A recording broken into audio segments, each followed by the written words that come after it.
మీ regular daily దినచర్య ఎలా ఉంటుంది మీది? ఏంటి మీరు రోజు చేసే పనులు ఏంటి? ఎలా? నేను మార్నింగ్ లేగానే అండి, అంటే నేను ఎనీ టైం ఒక రాత్రి 2 అయినా 3 అయినా అంటే నిద్రపోతాను. నేను చెప్పేది ఓకే. ఏ టైంకి నిద్రపోయినా నేను ఒక 6 o'clock లేచిపోతాను. 3 గంటలు 3-3.5 గంటలు నేను మ్యాక్సిమం నిద్రపోతాను ఏ రోజైనా కూడా. లేచిన తర్వాత కంపల్సరీగా ఒక 15 minutes పాన్ చూస్తాను.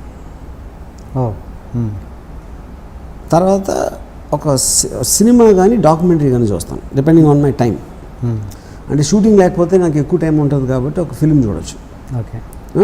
మీరు అన్నది పవన్ వీడియో చూస్తాను. Pawan video. Okay, right. Pawan video. And ఎక్కువ టైం లేకపోతే I might watch a documentary, 45 minutes. Documentary చాలా ఎక్కువ చూస్తాను నేను actually. Okay. And foreign documentaries. పాన్ చూడటానికి రీజన్ ఏంటంటే, మీకు ఒక సెక్షువల్ స్టిమ్యులెంట్ అనేది ఒక ఎండార్ఫిన్ అనే ఒక కెమికల్ రిలీజ్ చేస్తుంది. It gives a high.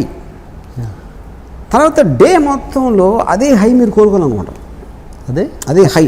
Okay. మీకు ఆల్రెడీ ఒక బెంచ్ మార్క్ సెట్ అయిపోయింది.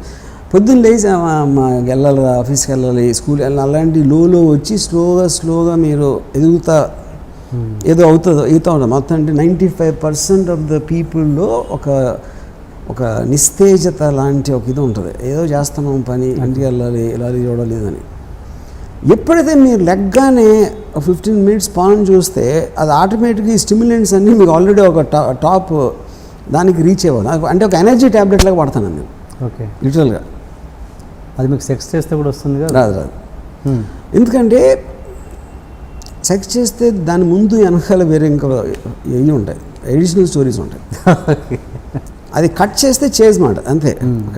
సీన్ కట్ చేస్తే చేజ్లో వెళ్తాను. అది ఉట్టి పాన్ చేయగలుగుతుంది, కానీ real people can do that. Real people time evening. Okay. ఎందుకంటే నాకు బిల్డప్కి దానికి టైం ఉంటుంది కాబట్టి ప్రీకి పోస్ట్ ప్రొడక్షన్కి ఒక ఇది ఉంటుంది. బట్ ఒక టక్కమని లేచి అంటే ఒక లేడీ లేచిందే పరుగు అలాంటి ఎక్సైట్మెంట్ రావాలంటే మాత్రం ఉట్టి పాన్ చేయగలరు. ఓకే. సో రాత్రి పక్కలో అమ్మాయి ఉన్నా కూడా మీరు ఫోన్ వీడియో చూస్తారు? 100%. అది దట్స్ ఎ స్టాండర్డ్ థింగ్. అది నేను ఎప్పుడైనా ఫస్ట్ నాకు రిలేషన్షిప్లో అమ్మాయి అంటే ఫస్ట్ నేను చెప్పేది ఇదే.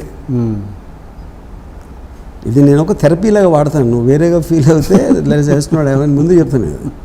సో మీరు పొద్దున్న లేవగానే ఫోన్ వీడియో చూస్తుంటే పక్కలో ఉన్న అమ్మాయి ఇదేంటి నన్ను పక్కన పెట్టుకొని చూస్తున్నాను? అదే కదా, అది ముందు చెప్తాను. నా రీజను దానికి కారణం ఐఎమ్ చాలా క్రిస్టల్ క్లియర్. నేను ప్రతి ఒక్కళ్ళకి నేను ఏమనుకున్నాను. ఫర్ ఎగ్జాంపుల్, నేను ఇప్పుడు అమ్మాయితో మాట్లాడినప్పుడు కూడా నేను ఒకసారి ఒక అమ్మాయితో నాతో మాట్లాడుతుంది. మన అరవింద్ కేజ్రీవాల్ పార్టీ వచ్చినప్పుడు తన ఉద్దేశంలో ఆ పార్టీ ఏంటి అని చెప్తాను. నేను నీతో కాన్వర్జేషన్ కానీ నీతో సెక్స్ చేయడం నాకు ఎక్కువ ఇష్టం అని చెప్పాను. అంటే అమ్మాయి అఫెండ్ అయింది. అంటే నేనేమన్నానంటే, ఇప్పుడు నేను చెప్తున్నా నాకు నీళ్ళు ఏమి నచ్చినాయి, నాకు నీ థైస్ నచ్చింది. నువ్వు నీ ఆ పార్టీ గురించి నువ్వు చెప్పే అభిప్రాయాలు నీ థైస్ ఉన్న బ్యూటీని రెడ్యూస్ చేస్తున్నాయి, ఇంపాక్ట్ డైల్యూట్ అయిపోతుంది. అప్పుడు ఒక నిజాయితీ పడిన వ్యక్తిగా చెప్పాల్సిన బాధ్యత నాకు లేదా? అప్పుడు నువ్వు చెప్పాలి, నాకు ఆ పార్టీ మీద నీ వ్యూస్ కన్నా నీ థైస్ నాకు ఎక్కువ ఇస్తున్నప్పుడు నీ థైస్ కన్నా ఆ పార్టీ ఎందుకు ఎక్కువ గొప్ప అని నువ్వు అనుకుంటున్నావు అది నాకు చెప్పాలి, అంతేగాని అఫెండ్ అవ్వకూడదని చెప్పాను.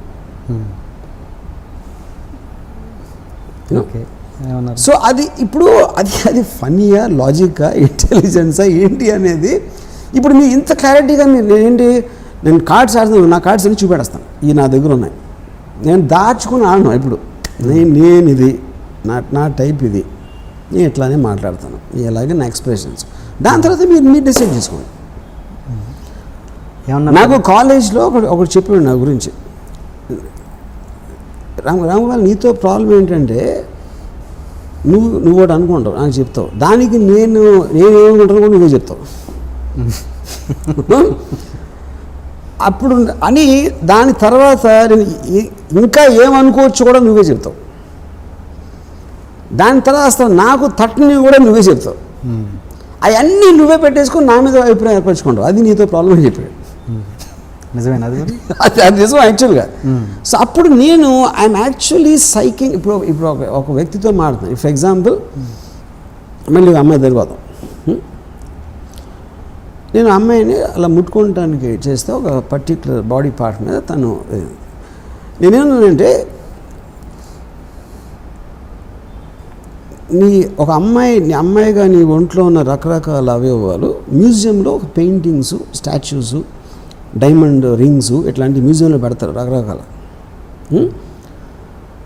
వాటిని చూడటానికి, వాటిని ఎక్స్పీరియన్స్ చేయడానికి ఒక ప్యాటర్న్ వస్తాడు మ్యూజియంలోకి. నువ్వు మ్యూజియం ఓనర్, మ్యూజియంలో సెక్యూరిటీ గార్డ్ నువ్వు. అప్పుడు నేను నాకు ఇష్టమైన ఒక వస్తువు దగ్గరికి వెళ్తున్నా. అప్పుడు చేయొద్దు అని సెక్యూరిటీ గార్డ్ చెప్తే నాకు ఎంత కోపం వస్తుందో ఇప్పుడు నాకు అంత కోపం వస్తుందని చెప్పాను. అంటే ఇంకా అమ్మాయి నవ్వలేక పడి నవ్వింది. ఏది మీరు అన్న అమ్మాయి? కానీ నా పాయింట్ ఏంటంటే ఇది ఒక ఫిలాసఫీ చెప్తున్నాను నేను. I'm trying to segregate. నీ అందం అనేది నీ వెల్త్, నువ్వు నీ అందం కాదు. నువ్వనేది ఒక ఆలోచన సమూహం. నీ భావనలో నువ్వు ఆలోచించే విధానం, నీ రిలీజియన్ నుంచి, మీ ఫ్యామిలీ చెప్పిన దగ్గర నుంచి, నీ బుక్స్ చదివి లేకపోతే అని ఏం చెప్పారో అన్నీ కలిపి ఒక ఆలోచన సమూహం నీ స్కల్లో ఉంది. దానికి అటాచ్ అయ్యి ఒక ట్రెజర్ ఉంది, అది నీ బాడీ. నీకు బాడీ ఉంది కానీ బాడీ నువ్వు కాదు. అది నాకు ఐ లైక్ యువర్ బాడీ. కానీ నీ మైండ్లోకి వెళ్తే నీ మైండ్లో ఉన్న ఆ పార్టీయో లేకపోతే నేబర్స్ డాగో లేకపోతే నువ్వు ఇంటికి ఏం కలర్ వేస్తే బాగుంటుంది అలాంటి నీ టేస్ట్లకి నీ బాడీకి సంబంధం లేదు. అప్పుడు ఇద్దరు వస్తున్నారు నా దగ్గరికి. నీ బాడీ వేరుగా వస్తుంది, నువ్వు వేరుగా వస్తున్నావు. అప్పుడు నేను నా తెలివితేటలు ఉపయోగించి నిన్ను పక్కకి పాడేసి నీ బాడీని ఆక్రమించాలని నా ఒక ఏమంటారు దాన్ని, కాంకరర్ని ఏమంటారు, కాంకరర్, ఒక విజేత, ఒక విజయం సాధించాలని నా అభిలాష. కానీ ఆ ఇంటెన్షన్ చెప్తున్నా ముందే, నేను రాసుకుని చెప్పట్లేదు, ముందే చెప్తున్నా. నేను బలవంతం చేయట్లేదు. నా మైండ్ తోటి నీ మైండ్ కానీ నా మైండ్ చాలా బెటర్, కానీ నా బాడీ కానీ నీ బాడీ చాలా బెటర్. ఈ క్లారిటీ ఇస్తున్నానని చెప్పాను. Okay okay. అసలు మీ దగ్గరికి ఒక ఉమెన్ అమ్మాయి వస్తే మీ ఎదురుగా వచ్చి మాట్లాడుతుంటే ఫస్ట్ మీరు ఏం ఆలోచిస్తుంటారు? మీ మైండ్లో తిరిగేవేంటి? నేను ఫస్ట్ చూస్తాను. ఎటువైపు? చాలా వైపులు. అమ్మాయికి ఏ వైపులో ఉంటే ఆ వైపులు అన్నీ చూస్తా. ఆ వైపులు అట్రాక్ట్ చేయకపోతే నేను అమ్మాయిలో చూడనప్పుడు అప్పుడు అది మగవాడు కూడా ఉండొచ్చు. ఇప్పుడు నేను చాలాసార్లు నన్ను సెక్షువల్ ఆబ్జెక్ట్గా చూస్తా ఉమెన్ అంటే, of course women is a sexual object and what is wrong in that? Women pilot అవ్వచ్చు, లేకపోతే తను డాక్టర్ అవ్వచ్చు, లేకపోతే తను రకరకాల సోల్జర్ అవ్వచ్చు. అది మగవాడు కూడా అవుతాడు. అది జెండర్కి సంబంధించింది కాదు. అది మీ తెలివి, మీ కెపాసిటీ అనేది జెండర్కి సంబంధించింది కాదు. జెండర్ అనేది స్త్రీ పురుషుడు అనేది జెండర్, అది పాయింట్. నాకు మగవాడిని చూస్తే నాకు కోరిక కాదు, ఆడదాన్ని చూస్తే కోరిక కలుగుతుంది. డాక్టర్ అయినా అవ్వకపోయినా, ఎవరైనా అవ్వకపోయినా. So that is not related to the ability and capability. So అప్పుడు నేను ఇందాక అడిగిన క్వశ్చన్కి అమ్మాయి అందం చూస్తాను డెఫినెట్గా. అందం అనేది నాకు అట్రాక్ట్ చేయకపోతే I only look at her without gender. అప్పుడు అబ్బాయి నాకు it doesn't make a difference. But చూడంలో అది తేడా ఉంటుంది కదా, పక్కోడి పిల్లల్ని చూడలేంగా. నేను చూస్తాను, నేను అందరినీ చూస్తాను. నేను ఇప్పుడు నేను ఇది అంటే ఐ విల్ అంటే అందుకని చెప్పి నాకు మారల్ ఆస్పెక్ట్స్ ఇది చెయ్యాలి, ఇది తప్పు, అది చెప్పకూడదు, ఇలా మాట్లాడి అంత అలాంటివి పట్టించుకుంటాడా? ఓకే. సో ఎవరైనా చూస్తారు మీరు. నేను ఆఫీస్లో మీరు పెట్టిన బొమ్మలు చూశాను. అంటే అవన్నీ చూసాక అనుకోవచ్చా రాము ఈజ్ ఎ పర్వర్టెడ్ మ్యాన్ అని? పర్వర్టెడ్ మ్యాన్ అనేది మీ డెఫినేషన్ బట్టి ఉంటుంది. అంటే ఇప్పుడు నా ఉద్దేశంలో ఇందాక అదే చెప్పాను. నేను అనుకున్నది నాకు ఒక అందమైన అమ్మాయి నేకెడ్గా ఉన్న ఫోటో ఉంది అక్కడ ఆఫీస్లో. అది నాకు చాలా ఇష్టం. అమ్మాయి అందం కన్నా గ్రేటెస్ట్ సృష్టి అనేది ప్రపంచంలో లేదు. దేవుడు ఏదైనా ఒక్క మంచి పని చేసాడు, అది ఒక్కటి చేసాడు. ఏంటది? ఇదే ఒక అమ్మాయిని సృష్టించడం అనేది అదొక్కటే. ఓకే. మిగతా అన్నీ డోంట్ కేర్. ఓకే. అప్పుడు నేను ఆరాధిస్తాను. అది చూడటం పర్వర్షను అనేది ఎవరు మీకు సంఘం చెప్తుంది, సమాజం చెప్తుంది. ఉట్టి నీ భార్యని చూడ, పక్కోటి భార్యని చూడకూడదు, లేకపోతే ఇలాగా నువ్వు పిల్లల్ని పుట్టించాలి, వాళ్ళని చదవాలి, దీంట్లో ఉండకూడదు, నువ్వు దేవుణ్ణి పూజించాలి, లేకపోతే దేశాన్ని ప్రేమించాలి, ఇవన్నీ కలిపి మనకి నూరిపోస్తారు చిన్నప్పటి నుంచి. మారల్ వాల్యూస్ కానీ, రిలీజియస్ కోడ్స్ కానీ, సోషల్ స్ట్రక్చర్స్ కానీ ఇవన్నీ మనకు చెప్తారు. ఓకే, వాటిలో వస్తుంది ఇలా చేస్తే పర్వర్షను, అలా చేస్తే మంచి, ఇలా చేస్తే నీకు స్వర్గప్రాప్తి వస్తుంది, దేవుడు నిన్ను తీసుకెళ్తాడు అని చెప్తారు. అది నమ్మో, లేకపోతే వాళ్ళకి అవకాశం లేకో, ధైర్యం లేకో, లేకపోతే వాళ్ళు ఒక పాయిజన్ ఏమంటుందని మైండ్ పాయిజన్ అయిపోయారని నేను అనుకుంటాను. పర్వర్ట్ అని వాళ్ళు అనుకోవచ్చు. It is just a label. Eventually అది ఒక అదొక వర్డ్. అది మీరు ఒక లేబుల్ చేయడానికి, label does not mean anything about the basic emotions. నాకు అర్థమైందంటే మీరు ఇంత చెప్పిన దాంట్లో మీరంతా మీ లైఫ్ని మీకు నచ్చినట్టుగా చేస్తారు, బట్ మీరు ఎవరిని మోసం చేయరు. నేను ఎప్పుడు చేయను. ఎందుకంటే దానికి కారణం చెప్తాను. మోసం చేయకపోవడానికి రీజన్ ఎందుకంటే అది ఏదో ఒక మంచి పని, మోసం చేయకూడదు అనేది ఒక వర్చ్యూ కనుక నేను అది కాదు. ఎందుకంటే అది నాకు ప్రైడ్. అది మోసం ఎందుకంటే మీరు ఏదైనా మీరు నిజం చెప్పినప్పుడు మీకు తొందరగా జరుగుతుంది, కానీ మోసం చేసినప్పుడు మీకు అడిషనల్ బ్యాగేజ్ వస్తుంది దాని నుంచి. It is very irritating thing. Truthfulness లేకపోవడం, కాన్మెన్షిప్ అనేది అది చాలా ఒక it will always come and hit you back, not because of God ఏదైనా చేస్తాడని క్వశ్చన్ కాదు. ప్రాక్టికల్గా అది పనిచేయదు. ఎందుకంటే ఇప్పుడు సపోజ్ నేను అమ్మాయి కానీ చెప్పేసింది అనుకోండి, అప్పుడు షీల్ మేక్ అ డెసిషన్, నాకు వద్దు, లేకపోతే కావాలి, అయిపోయింది. నేను చాలా ప్రేమించాను, నువ్వు లేకపోతే నేను బతకలేను, ఇవన్నీ దానికోసం ఇవన్నీ చెప్పి దాని తర్వాత ఈ టైం అంతా వేస్ట్ చేసుకుని, దాని తర్వాత దాన్ని కమిట్మెంట్ చేయలేకుండా మళ్ళీ ఆ టైం వేస్ట్ చేసుకుని, దాని అంతటి బదులు straight yes or no answer అంతే. ఎంత ఫాస్ట్గా మీరు నిజం చెప్తే, ఎంత ఫాస్ట్గా మీరు ఓపెన్ అప్ అయిపోతే పనులు అంత ఫాస్ట్గా జరుగుతాయి. లేకపోతే మీరు మూవ్ అయిపోయారు, అవ్వలేకపోతే మళ్ళీ నెక్స్ట్ ఇంకో పని చేయండి మళ్ళీ. ఓకే, నేను ఓన్లీ సెక్స్ గురించి మాట్లాడలేదు, అన్నిట్లోనే అంతే. This is a common rule for everything. For example, నేను ఒకసారి ఒక సినిమా అంతం సినిమా పెద్ద ఫ్లాప్ అయింది. ప్రసాద్ ల్యాబ్లో నేను ఎందుకో ఉన్నాను అక్కడ ఆ టైంలో. ఎవడో ఒక ప్రొడ్యూసర్ పేరు మర్చిపోయాను. నేను తిరుగుతున్నాను, ఏదో అక్కడ ఎవరి కోసం వెయిట్ చేస్తే తిరుగుతున్నాను. తను వచ్చి నాతో పాటు తిరుగుతా, అంతంలో ఏమేమి తప్పులు ఉన్నాయి, ఎందుకు ఆ సినిమా ఆడలేదు, ఈ చెప్పడం మొదలెట్టాడు నాకు. చెప్పడం మొదలుపెట్టి ఒకసారి ఏమో మన ఇద్దరం కాంబినేషన్లో ఒక సినిమా చేద్దామండి అన్నాడు. అంటే అది జరగదండి అన్న. ఎందుకు అన్నాడు. ఇప్పుడు నేను ఇందాక నుంచి తిరుగుతూ ఉంటే మీరు నాతో పాటు మీరు తిరుగుతున్నారు నాతో మాట్లాడటానికి, ఇది ఎప్పుడు రివర్స్లో జరగదన్న. ఇది ఎప్పుడు రివర్స్లో జరగదు అన్న. ఎందుకంటే మీరు తిరుగుతూ ఉంటే మీ మాటకి నేను మీతో పాటు రాను. ఓకే ఓకే, మీరు ఆగి ఉన్నారు కాబట్టి ఆగి నేను మాట్లాడను. అప్పుడు మీరు ఎంతవరకు అంతం ఎలా తీయాలి, ఏం బాలేదని చెప్పారు కదా, అక్కడ అదే చెప్తారు నాకు. అందుకని మన ఇద్దరికి కుదరదని చెప్పి.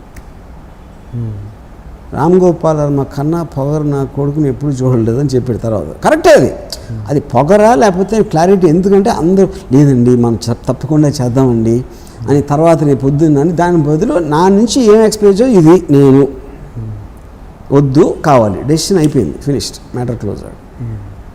ఆయన ఆనందంగా ఉంటాడు, నేను ఆనందంగా ఉంటాను. I squeeze out things from my life. నేను బతికున్న ప్రతి సెకండ్లోంచి నేను ఒక ఆనందాన్ని గుజ్జుని పీల్చినట్టు ఫీల్ చేస్తూ ఉంటాను. ఎవరన్నా దాన్ని ఆపడానికి వస్తే నా శత్రువులు అవుతారు. That's how I live my life.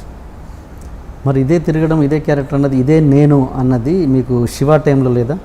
ఎప్పుడు అది ఉంది సేమ్. ఇప్పుడు ఎగ్జాక్ట్లీ లాగా ఉండేది. ఆఫీస్ చుట్టూ తిరగడాలు, వాళ్ళని ఎప్పుడు జరిగింది. చాలాసార్లు ఇంటర్వ్యూ కూడా చెప్పి నేను ఎప్పుడు ఫస్ట్ ఆఫ్ ఆల్ ఆఫీస్ చుట్టూ తిరగటం అనేది ఏంటి తిరగడం అని సురేంద్రని ఎట్లా పడగొట్టాలి, నాగార్జునకి ఎలా నా మీద ఇంప్రెషన్ క్రియేట్, అలా వర్క్ చేసి ఉండేది. అసిస్టెంట్ డైరెక్టర్గా ఉన్నప్పుడు అందరి ముందు కాలు మీద కాలేసుకుని నేను ఒకడే కూర్చొని, అందరు స్టూడియోలో మాడారు అసలు ఎవడని. Because I know it is not about చేతి కట్టుకుని కూర్చొని బాబు ఎలా ఉన్నారు బాబు, అది క్వశ్చన్ కాదు. ఫస్ట్ టైం దాసనారాయణరావు గారి దగ్గరికి నేను సూర్య అని, పురాణం సూర్య అని ఉండేవాడు డైరెక్టర్. పురాణం సూర్య దగ్గర నేను అసిస్టెంట్గా చేరి పొద్దున్న 5:30కి రమ్మన్నారు ఆయన దాసనారాయణ. ఎవరిని? పురాణం సూర్యని.